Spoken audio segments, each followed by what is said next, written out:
And good evening mga boss, mga ka-ags, update for today. So nakauwi na tayo galing pamimili kahapon yung mga gamit ni baby. So ngayon nasa bahay na namin yung mga gamit, yung iba ginagamit na niya. So far wala naman kaming problema na baby. Dumidede naman siya, tumatay naman, lahat naman normal naman. Sa ano lang, paggabi lang hindi kami makatulog kasi yun, matulog si baby, then after 1 hour mata ulit. So yung tulog namin nasa mga 1 hours to 2 hours lang. Pero okay lang, sacrifice. Ganyan naman talaga pag may mga bagong newborn. Sacrifice talaga. And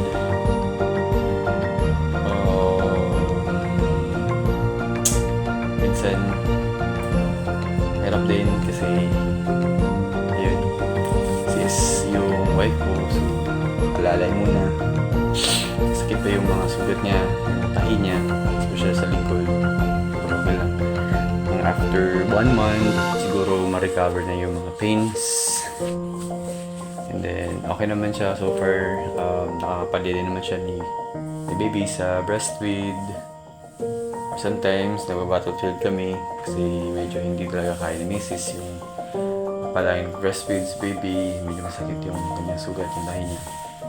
And thankful, thank you so much. Thank you God, thank you sa mga tumutulong sa amin dito sa bahay, yung mother-in-law ko, yung father-in-law ko. Yan. Kasi naman, medyo masaya at the same time, nakapagod. Pero okay lang. Lahat naman ng mga may newborn, mga baby, madaan sa ganitong mga experiences. Then, worth it naman kasi kung gano'ng kahirap yung mga experience mo, ganun kasaya yung bibigay sa'yo ng bata, yung happiness, masaya. So, thank you so much sa mga supporters natin, sa mga walang sawang nanonood dyan. Sana po manood kayo, mag-comment kayo sa mga vlogs pa namin, sa mga sunod. Marami pa tayo mga videos na i-share namin, papakita namin sa inyo. So, sana po hindi kayo walang sawang supporter sa vlog po namin, sa video po namin.